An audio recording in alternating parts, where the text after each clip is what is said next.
The basement. I don't know why I agreed to house sit for Mr. Alden. He was just the quiet old man who lived at the end of our street, always wearing the same threadbare cardigan, always dragging the same squeaky shopping cart up and down the road. When he knocked on my door and said he needed someone to look after his house for a few days, I figured, why not? Easy money. The house was as plain and unremarkable as he was.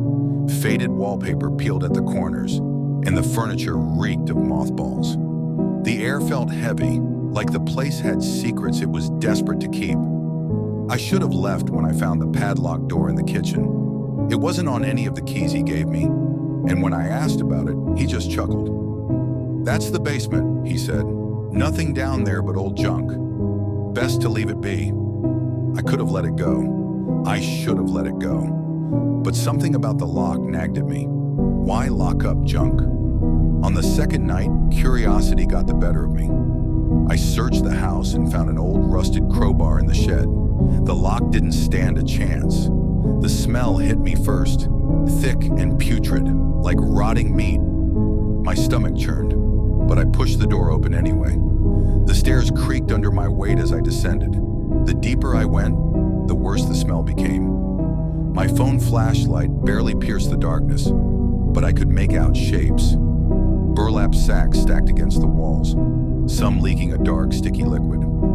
I don't know why I kept going. At the bottom of the stairs, I found the source of the smell. It was a workshop.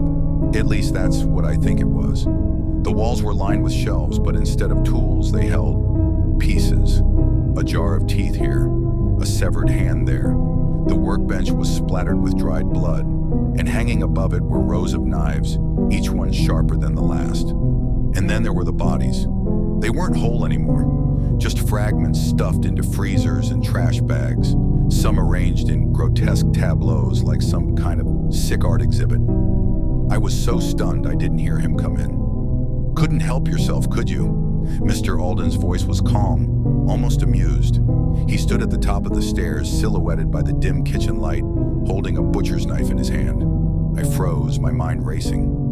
My phone slipped from my hand and clattered to the floor. "You're not the first, you know," he said, descending slowly. "Curiosity is a dangerous thing." I backed away, but there was nowhere to go. The basement was a dead end. I wish I could tell you how I escaped, but I didn't. The last thing I remember is the glint of the knife as he lunged at me. I woke up here in the dark. I don't know how long I've been down here, but I can hear him upstairs, whistling as he drags something heavy across the floor. If you're reading this, don't come looking for me. Don't try to help. Just run, because Mr. Alden isn't as quiet as he seems, and his basement has room for one more. Let me know if you'd like edits or additions.